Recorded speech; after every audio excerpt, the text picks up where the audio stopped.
faith book, the book of faith, the Word of God, the Bible. Manigong bagong taon, 2026 sa lahat ng mga Pilipino at Happy New Year sa mga hindi nakauunawa sa salitang manigo. Today is the 6th day of the year. Ibig sabihin, 6 na beses nang nag-rotate ang mundo sa kanyang axis for the year 2026. Paalala lang sa atin na napakabilis ng panahon at pinapaalalahanan din tayo ng Psalm 90 verse 12 na napakaikli lamang ng buhay ng tao. Kaya, let us be purposeful in spending the days that the Lord is still blessing us with. Let's pray. God, pagkalooban niyo kami ng wisdom, kaalaman at pangunawa. Hayaan niyo po ng anumang kaalaman na aming matatamo sa gabing ito ay makatulong sa amin na mahalin kayo at ang aming kapwa. At hindi ito magpalaki ng aming ulo, kundi matagpuan mo kami na may pagpapakumbaba sa iyong harapan. Makita nawa namin ang mga bagong bagay na hindi pa namin nakita noon pa man.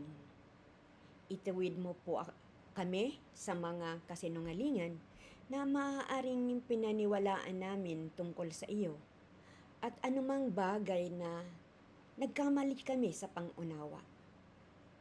Gabayan mo po kami ayon sa iyong mga salita. In Jesus' name, Amen.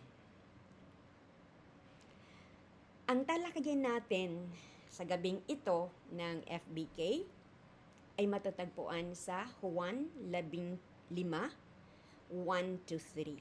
Ito po yung sinasabi sa John 15:1-3.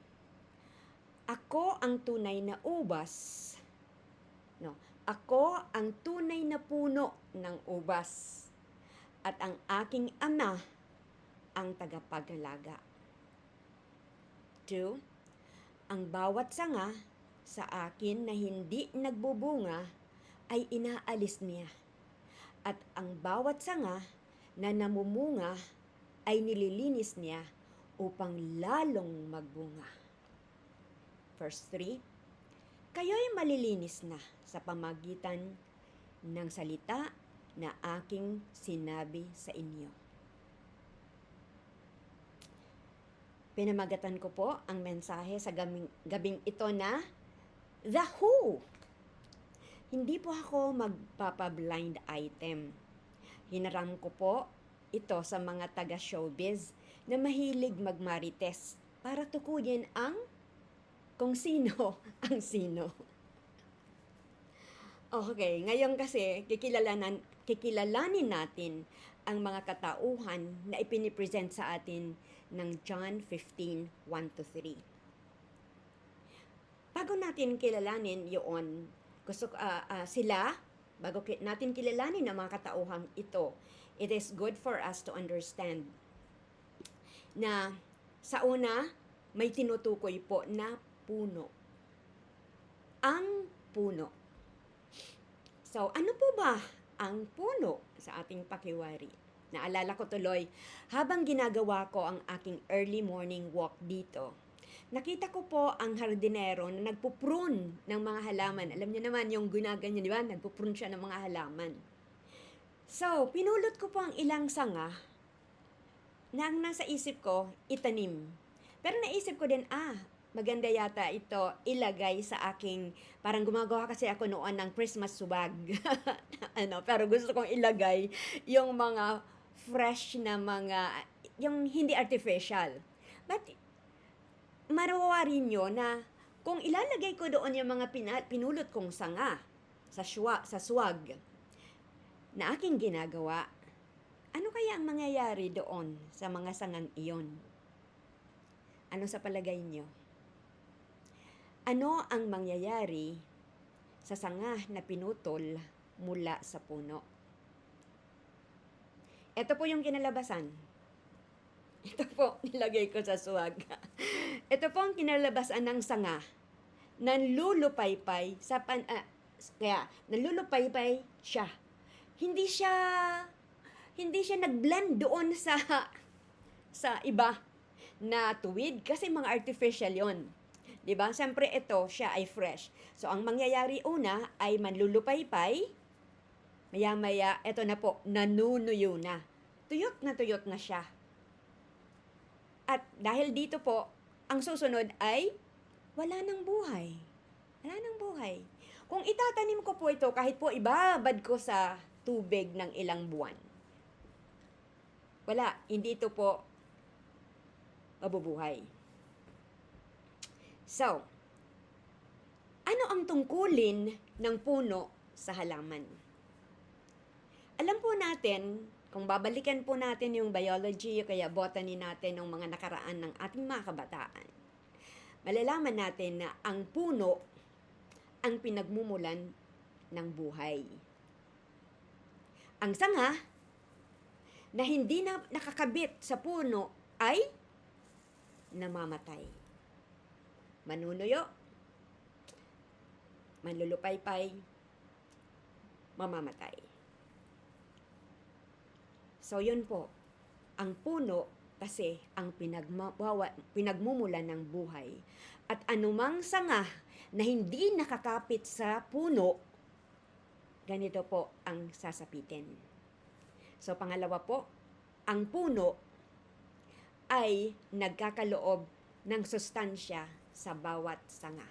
Ito po, wala ng sustansya, nanuyo na po. Wala ng kasustansya dahil hindi na po siya nakakabit sa puno. Na kung saan, yun sana ang magkakaloob sa kanya ng tubig at sustansya na nagmumula sa ground o sa soil o sa lupa. Paano ba ito nangyayari? Na natatransmit niya lahat ng ang water and sustansya sa mga sanga. Hinihigop nito sa pamamagitan ng roots, di po ba? Pamamagitan ng roots, hinihigop niyan ang tubig at siya ngayon ay mapupunta doon sa puno at ang tubig at sustansya na mula sa lupa ay ipamamahagi niya sa bawat sanga, sa bawat dahon na aabuti nun upang maging malusog and eventually mamunga ang puno. So, ang puno, yon po ang number 2 niyang tungkulin. And lastly, alam naman natin na siya rin ang pinagkukuhanan ng energy. Energy, di ba? Alam natin na yun ay the cycle goes on. At for as long as ang puno na yon ay malusog, mananatiling mabunga ang punong iyon. O kaya, may mga puno naman na hindi talaga namumunga, di po ba? Pero namumulaklak na maganda. Nagdadahon ng mayabong na mayabong. At yan po ay kakikitaan ng isang malusog na puno dahil sa kanya mag-emanate ang buhay.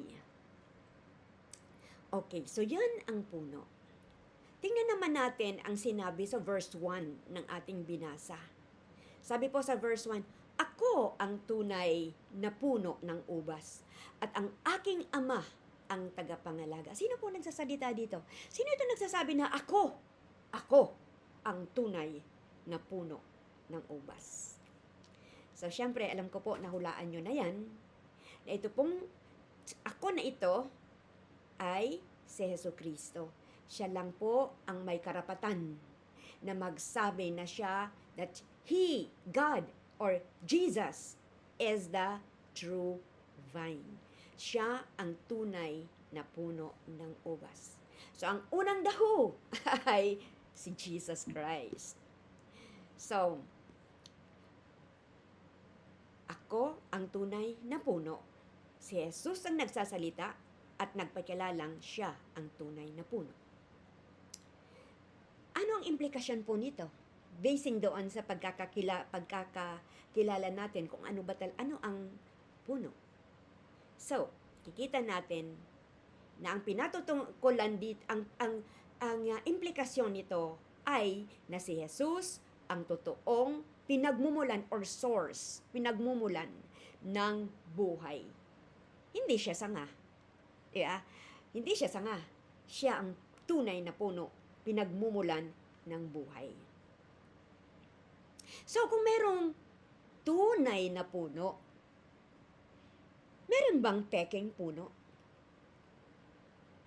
Ano sa palagay nyo? Meron bang peking puno? Naglipa na po sa buong mundo ang mga peking puno at nagsasabing sila ang tunay na puno. Pero kung alam natin, kung bihasa tayo, kung tayo nagbabasa ng banal na kasulatan, wala na pong ibang tunay na puno kundi si Jesucristo lamang. So, ang iba na magsasabing sila ang tunay na puno, sigurado po tayo na sila ay mga peking puno. So, yun po. There is fake and there is the genuine tunay na puno.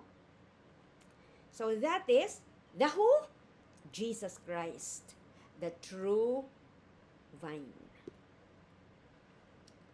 Okay, sa verse 1 pa rin, karugtong ng pagpapakilala ni Jesus sa kanyang sarili na bilang puno, ang sabi niya, at ang aking ama ay ang tagapag-alaga. Tagapag-alaga. In English, ang pagkakasabi doon, the vine dresser. The vine dresser, tagapangalaga. O kaya, sa atin pang kinagis ng terminology, hardinero, gardener.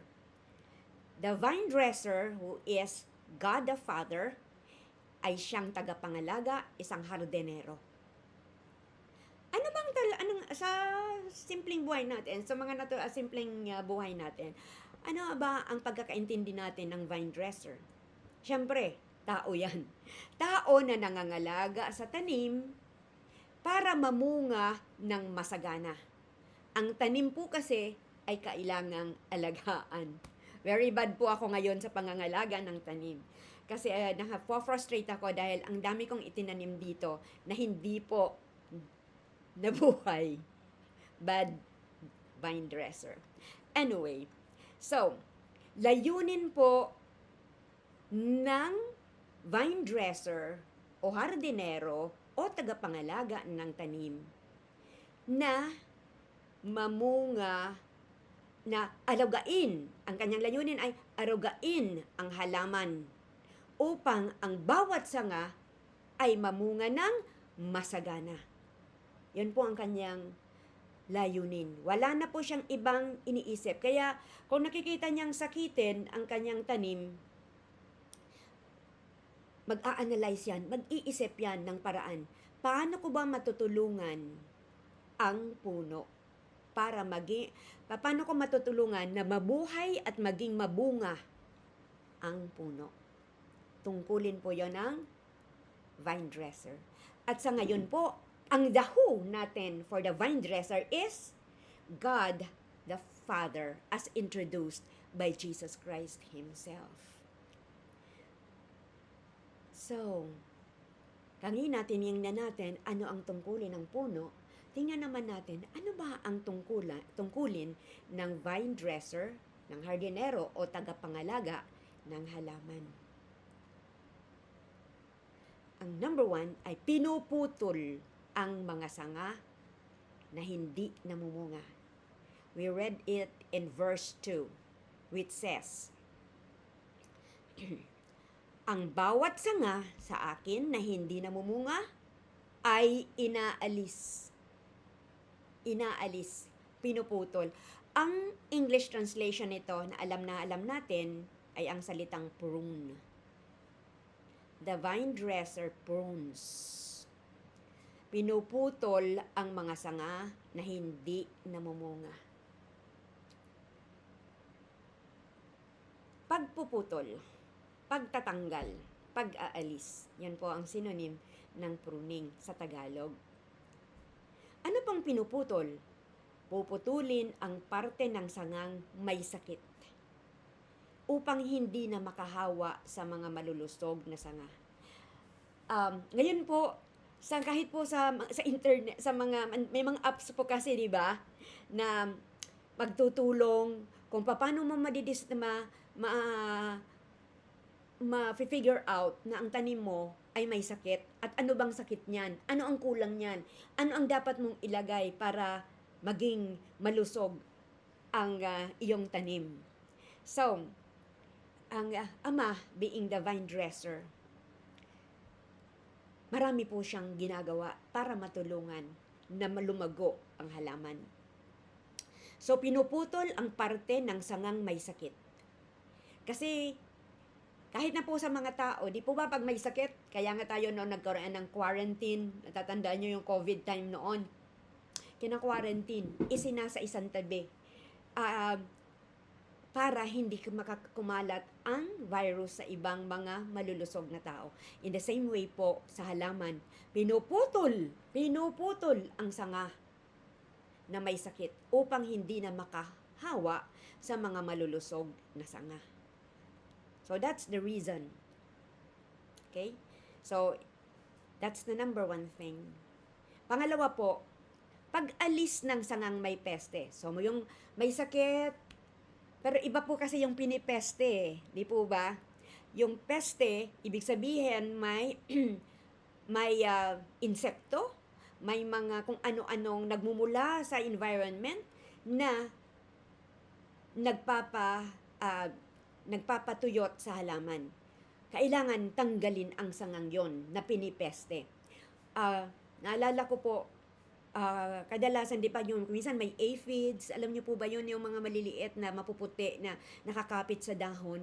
Ang ginagawa niyan kasi sinisip-sip lahat ang mga nutrients ng dahon hanggang, hindi nga lang yung nutrients sa loob ng dahon sinisira talaga ng dahon, ginangat nga talaga nila ang dahon. Sa mamaya-maya, makita mo po ang halaman mo, wala ng dahon. So kaya kailangan, pag nakita mo yun na may mga peste, kailangan po talagang putulin ang sanga. Mula po sa binasa natin. So, yun po ang number 1. Pagputol sa mga hindi namumunga. At doon po, pangalawa po, from verse 2 then, may sinabi siya doon na ano pa daw ang ginagawa ng God the Father bilang vine dresser. At ang bawat sanga na nagbubunga ay nililinis niya upang lalong magbunga. So, there are those branches that bear fruits. At yun po ay aalagaan niya. Hindi niya yung puputulin. Lilinisin niya para mas lalo pang mamunga ang branch na iyon. So, in the same way, ang God the Father, nililinis niya ang mga sanga na namumunga. As the vine dresser, di ba? Alam niya yon kung paano niya yan gagawin. Nililinis. Sa palagay niyo, yung una natin tinignan, pinuputol, pruning, di ba? Masarap bang pakiramdam kaya pag pinutulan ka ng something? Di ba kung minsan napiprek tayo, masakit yon, di po ba? Kung nililinis tayo, lalo pa yung mga bata, di ba? Ayaw sila magpaligo, kung minsan sila nasasaktan pag pinapaliguan sila. So, ganun din ang ginagawa ng vine dresser, nililinis niya ang mga sanga na namumunga. Okay. And another thing na ginagawa sa puno ay pagtanggal ng mga talbos sa sanga na maaaring malusog. Seemingly, malusog. Kita mo naman, malusog. Pero kailangang tanggalin. Malusog yan pero kailangang tanggalin. Para bigyan ng pagkakataong sumibol ang mas malusog at malakas na sanga sa direksyon ayon sa kagustuhan ng tagapangalaga, ng vine dresser in our case here, it's God the Father. According to God the Father, ano ba ang mabuti dito sa sangang ito? May mga okay naman, may mga talbos na mukhang malusog naman, mapapakinabangan naman. Kaya pero kailangan tanggalin. Kailangan tanggalin. Ang naalala ko diyan ay yun pong bougainvillea. Alam niyo po ba yun? Ang ganda ng bougainvillea, di ba? Gustong-gusto ko yun kasi pag namulaklak yun, lalo pa pag summer, hitik na hitik talaga yan. Pero, alam niyo ba na kailangan tanggalan ng talbos ang bawat dulo ng sanga ng bougainvillea para bigyang daan ang pag-usbong ng bulaklak. Pag tinanggal nyo po yon, yung mga shoots na yon sa mga dulo na yon, ang susunod po na uusbong doon ay bulaklak. Naalala ko din, mahilig ako kasi magtanim noon ng basil. Ang basil din po, isa itong herb na masarap, masarap sa salad. Pero po, yan ay ang isang pangangalaga doon. Kailangan mong panatilihin siya na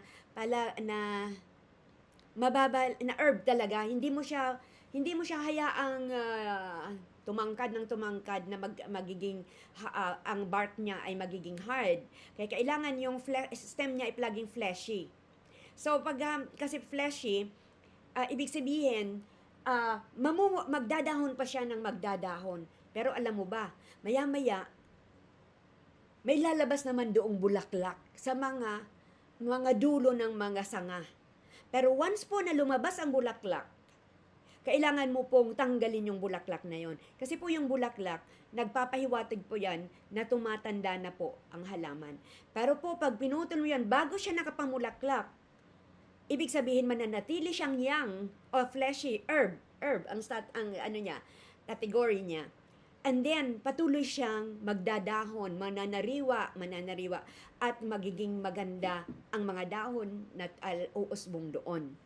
So, yun po, depende talaga sa vine dresser kung ano ang kanyang objective o layunin niya sa sanga. Di po ba?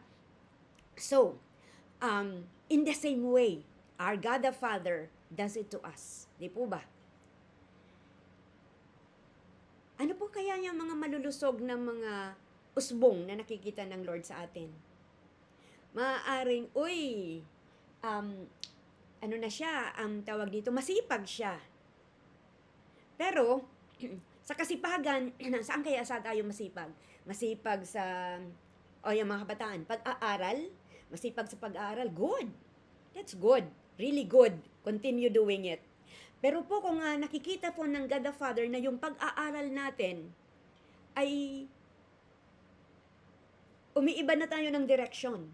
Na imbis tayo yung nag-a-analyze po ng mga case studies natin, nag-a-analyze tayo ng ating mga aralin. Punta na tayo kay AI. Ang dali. Si AI na ngayon ang mag-a-analyze para sa atin. At si estudyante, ika-copy-paste na lang. Matutuwa ka. Tama kaya yun? Matututo ka ba ng maayos dyan? Sometimes puprunin tayo ng Diyos dyan eh. God the Father might prune us para nang sa gayon, hindi yung ganyang klaseng seemingly maganda. Baka gradean ka ng teacher mo ng perfect grade. Pero hindi naman pala sa'yo nagmula lahat. Hindi naman ikaw pala nagpawis ng pag-iisip. Hindi ka nag-isip. Hindi kundi nag-rely ka lang sa isang app para may maisubmit. That's bad. That's bad. Hindi, bad student character yan, di ba? Na pag-uugali. Ganun din kung minsan nakikita ng Diyos, lumalayo na tayo sa Kanya kasi mas iba na ang direksyon ng ating buhay at hindi na natin nakikita kung ano ang tama at ang mali. God, the Father, will also prune us. Tayo naman ay talagang alam ng Lord, maaaring masakit yun, pero alam niya din na titiisin dapat natin ang sakit para mas umusbong ang talbos, di ba? Ang talbos na mas magbibigay ng maayos at malusog na halaman. Ayan po. So, ayan po. Alam natin masakit para sa sanga at maaaring hindi kailangan sa pananaw ng sanga. Siguro, pananaw natin, hindi naman kailangan tanggalin yan Grabe naman yung nanay ko. Kaya di ako minsan kasi yung mga nagtatantrum na mga kabataan, tinatanggalan ng mga gadgets. Sometimes yung bata, hindi yan maintindihan. Pero alam dapat ng magulang na kailangan gawin yan. And sa bata, hindi yan nakakatuwa, 'di ba? Nakakaiyak yan, 'di ba? Pero kailangang magtiwala ang sanga na mas maalam at mas marunong ang tagapangalaga, in our case it's God the Father, kung ano ang kanyang ginagawa para sa ikalulusog ng halaman or sa ikalulusog ng ating pananampalataya in our case. So, makakapagtiwala kaya ang sanga sa gardener?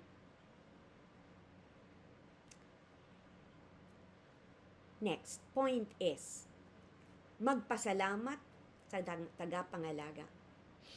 So, kung makakapagsabi pa lang yung sanga o yung puno sa gardener, thank you sa pag-alaga mo sa akin, sa pag-aruga mo at pagbigay mo sa akin ng pansin.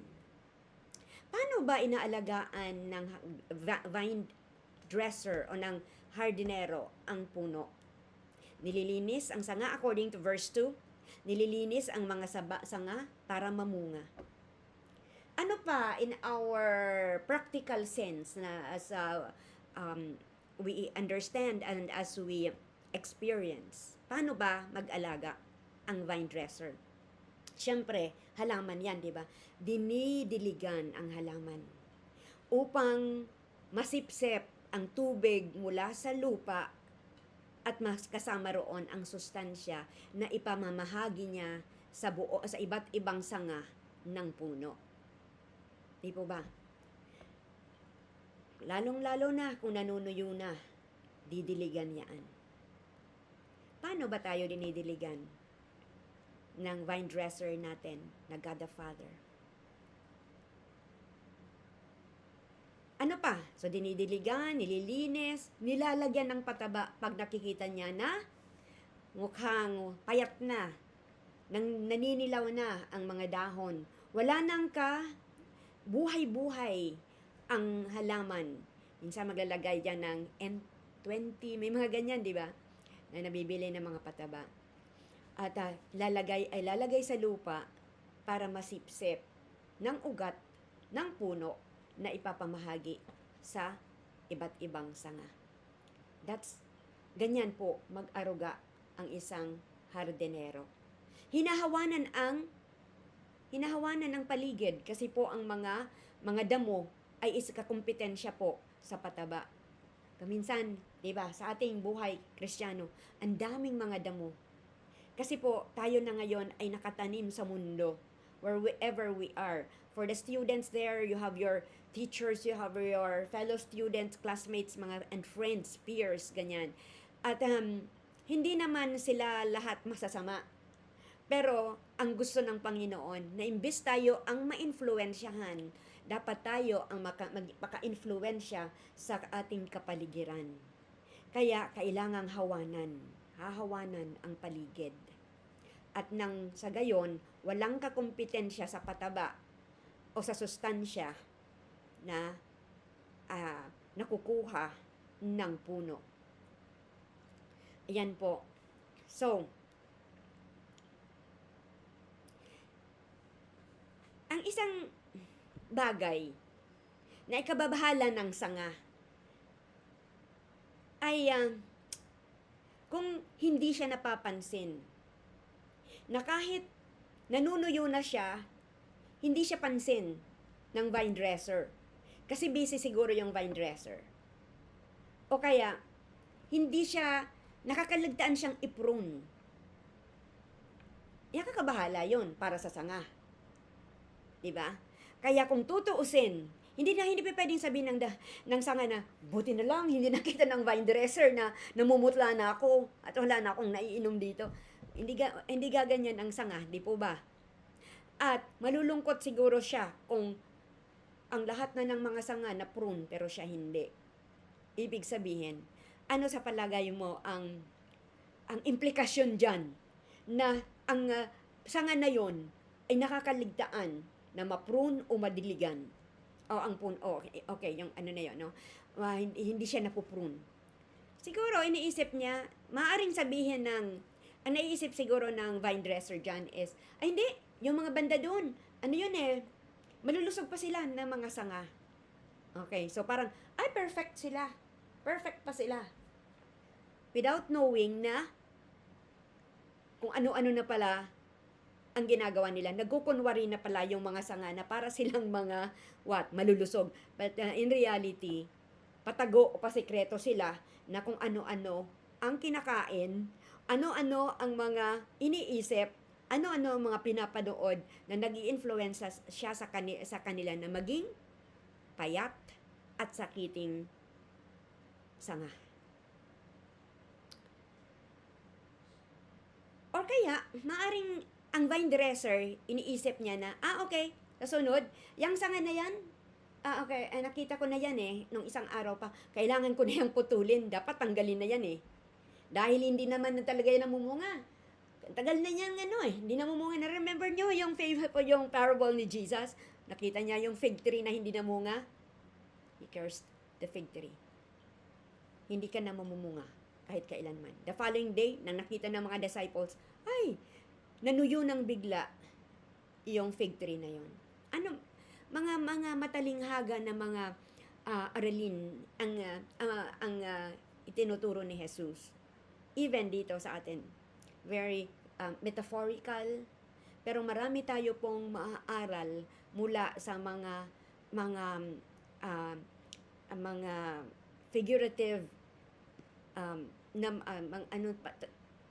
mga matalinghagang presentasyon ng mga katotohanan na katuruan ni Kristo Jesus. So yun po ang sanga. Ang sanga na hinahawan ng vine dresser.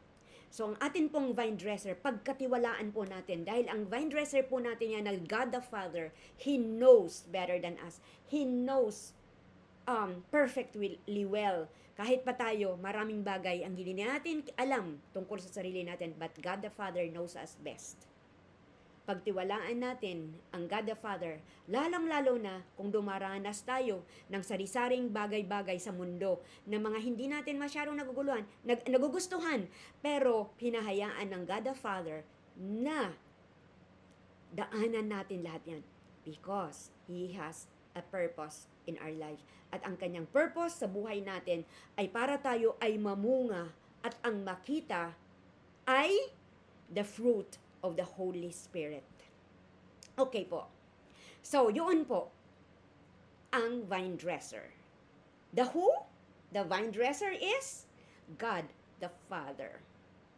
Okay po. So, ngayon, tingnan naman po natin ang pangatlo. Ang sanga.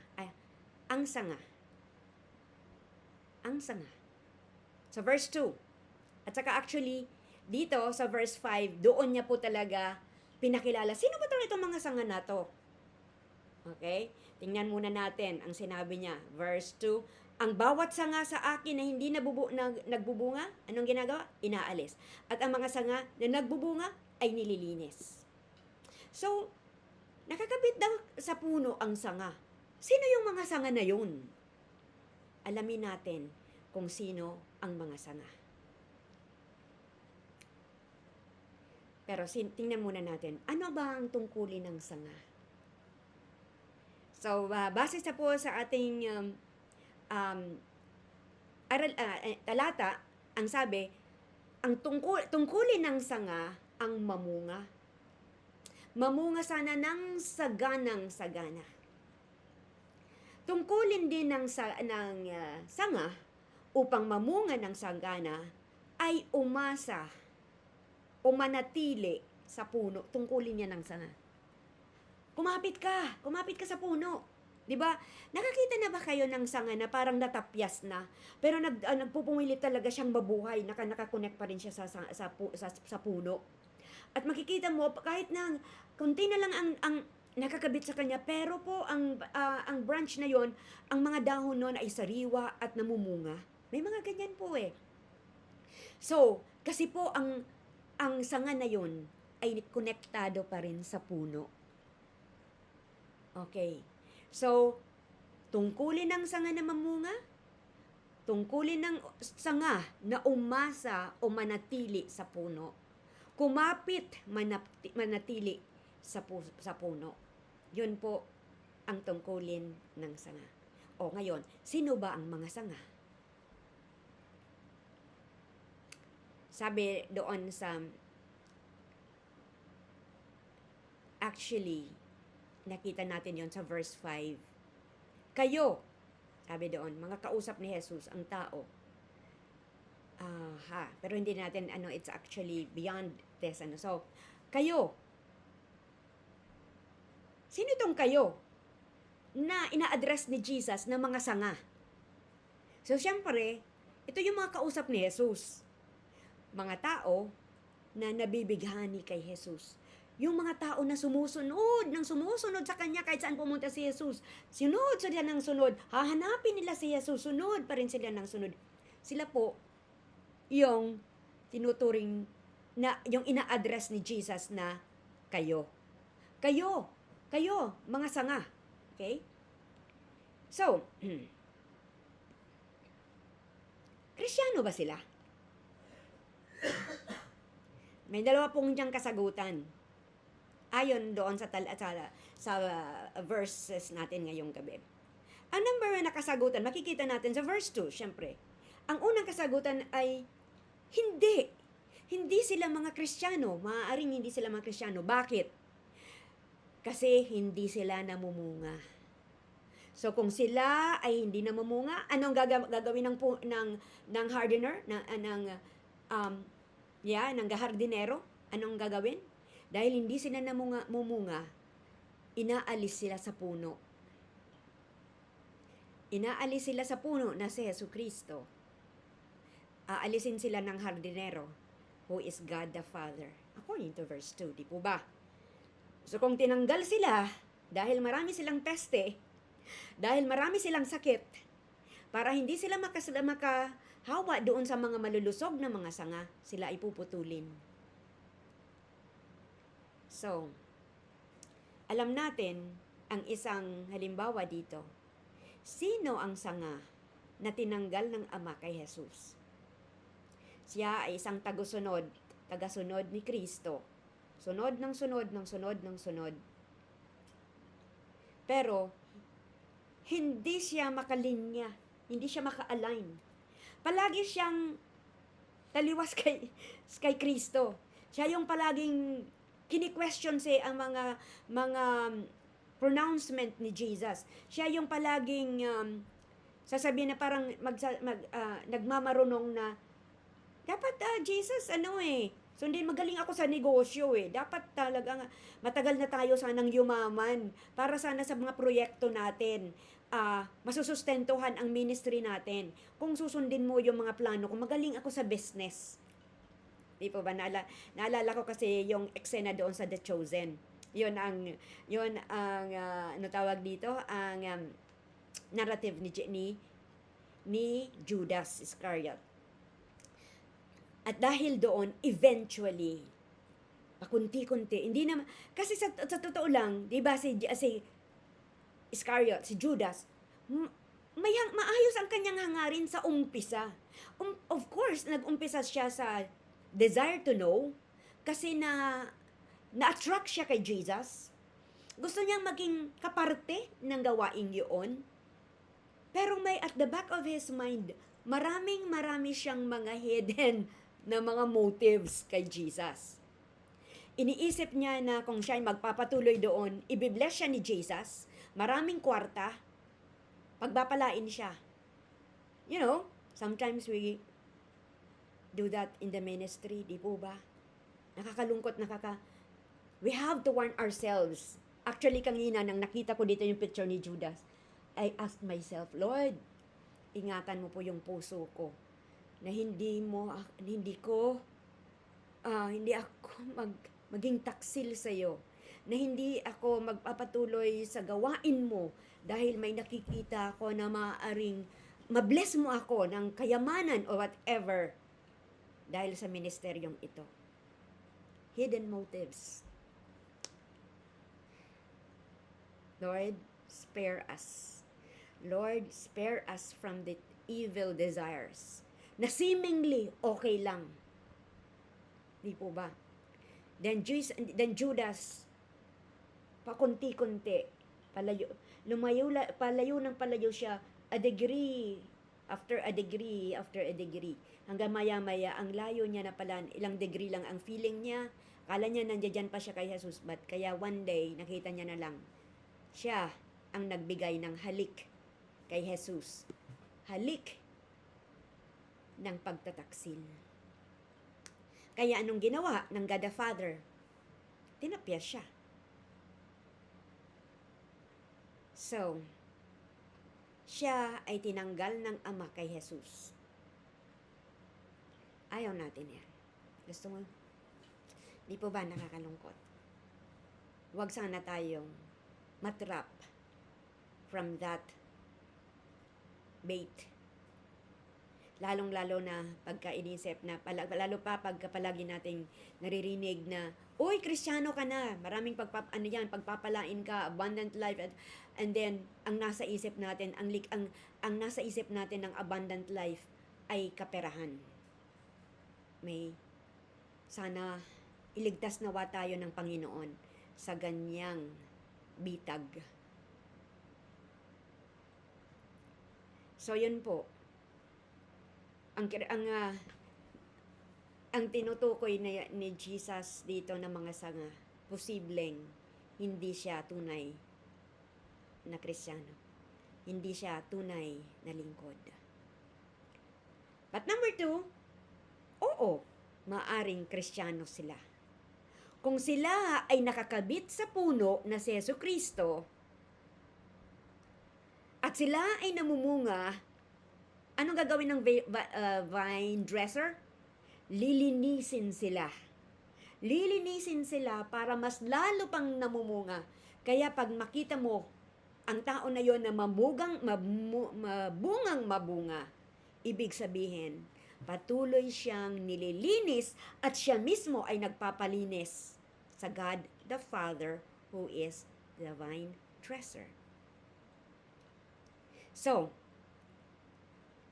ang layunin ng Kristiyano bilang mga sanga ay mamunga ng masagana. Ulitin ko po, ang layunin ng Kristiyano bilang sanga sa puno na who is Jesus Christ ay mamunga ng masagana. Ang layunin ng Diyos sa buhay mo, sa buhay ko, ay ang bunga sa pamamagitan ng paglilingkod at pagluwalhati sa Kanya. Bilang bahagi ng katawan ni Kristo, mabuting gawa. Yun ang purpose ni Jesus, di ba? Nung tayo'y iniligtas, so that pagligtas na tayo ay gagawa ng mabubuting gawa. Magkakaroon tayo ng spiritual character na na magiging kawangis ng karakter ni Kristo Jesus. So, yun po ang bunga. Ano ang tinutukoy na bunga? Ano pa ang tinutukoy dito na bunga? Ay ang bunga ng banal na espiritu, pag-ibig, kagalakan, kapayapaan, pagtitiyaga, kagandahang loob, kabutihan, katapatan, kaamuan, at pagpipigil sa sarili. The fruit of the Holy Spirit. So, yun po, ang bunga. Ang bunga na nakakabit sa sanga. So, sa anong kalagayan flashback tayo doon sa panahon ni Jesus, no? While he was teaching the disciples. Sa anong kalagayan iniwan ni Jesus ang mga alagad habang siya ay patungo sa krus? Remember, when Jesus came, Alam ni Jesus ang kanyang tunguhin. Alam ni Jesus ang kanyang direction. And it was towards the cross. Kamatayan. Di po ba? Na ang purpose ay tayo ay maligtas. At pagkabuhay na muli upang tayo ay magkaroon ng victory at magkaroon ng buhay na walang hanggan. So, anong kalagayan? Sa anong sitwasyon ng mga alagad habang siya ay patungo sa krus? Ang sitwasyon po ay sila ay malilinis. Verse 3, kayo ay malilinis na sa pamamagitan ng salita na aking sinabi sa inyo. So malilinis daw ang mga alagad, including us na mga sumusunod kay Kristo Jesus sa kapanahonang ito. Malilinis na tayo. Sa paanong paraan? Sa pamamagitan ng kanyang mga salita. Dinidilig tayo ng salita ng Diyos. Dinidilig tayo ng salita niya. Pinabasa ba natin ang salita ng Diyos? Sino dito nagsasabi na siya ay tagasunod ni Kristo? Sino ang naniniwala na ang Bible ay the Word of God? Kung naniniwala po ba kayo, binabasa niyo po ba ang salita ng Diyos araw-araw? Ayan po. So, malilinis na po tayo. Nilinis po tayo ng salita ng Diyos. So, ang next na tanong, so hindi na ba sila magiging madungis? Yun ba na yun? Yung mga Kristiyano ba na yun na nilinis na ng salita ng Diyos? Hindi na sila magiging madungis? Answer? Well, hindi. From time to time, matatagpuan natin sila, madudungis din sila. Madungis tayo. Pero, ito po, lilinisin. Lalabhan sila ng banal na espiritu kung sila'y madungisan. 1 John 1:9. If you confess your sins, He is faithful and just to forgive you your sins and to cleanse you from all unrighteousness. Lilinisin tayo, lalabhan tayo ng banal na espiritu kung tayo ay madungis. Anong sabon kaya ang gamit?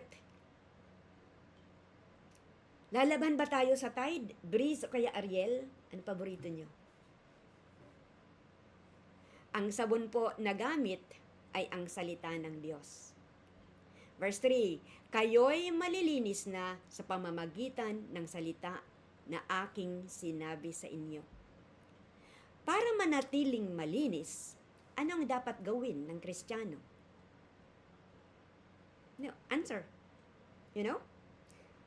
So, since ang detergent o ang sabon ay ang salita ng Diyos, ay di basahin natin po ang salita ng Diyos. Basahin, unawain, meditate, isabuhay ang salita ng Diyos. Ulitin ko po, yan po ang detergent. The Word of God. Next question. Anong bahagi ng buhay mo ang nangangailangan ng paglalaba, ng paglilinis? O kaya, baka pruning. Masakit yun, pero kailangan. Paglilinis, lalabahan tayo gamit ang salita ng Diyos. Sometimes, nakaka-guilty. Minsan, nakaka-stress. Pero, wag po tayong magpumiglas sa kamay ng Ama. Dahil po, ang kanyang layunin sa atin ay para tayo'y mamunga ng bonggang-bonggang sagana upang tayo ay maging kawangis ni Kristo and become attractive to the people around us because they see the image of Christ in us. So, paano natin isasabuhay ito? First question, konektado ba ako sa tunay na puno? Am I connected to the true vine? Nagtitiwala ba ako sa kalakasan ni Kristo bilang pinagmumulan ng buhay? O nagtitiwala ako sa kakayahan ko kasi magaling ako, mahusay ako, talentado ako, bigatin ako? Alam natin na yung mga bagay na yan ang magpapahamak sa atin. We have to connect it to the true vine. So, let's meditate. Let's ask ourselves, am I connected to the vine? Second question, ako ba ay namumunga? Kung konektado nga ako sa vine, ako ba ay namumunga? O ang daming mga talbos na umuusbong? Okay naman, parang malusog. Pero, hindi yun ang gusto pala ng gardener eh. Ang gusto pala ng gardener eh, dumako tayo papunta sa isang direksyon para makakuha tayo ng more sunlight and would be able to digest more. Di ba? Anong katibayan ng buhay ni Kristo ang nakikita sa akin? Nakikita ba sa akin ang bunga ng banal na espiritu? Kung wala, alam natin ang gagawin natin. Magpalaba tayo kay Jesus. Sa detergent. Let's ask the gardener. Linisin niya tayo gamit ang sabon na salita ng Diyos.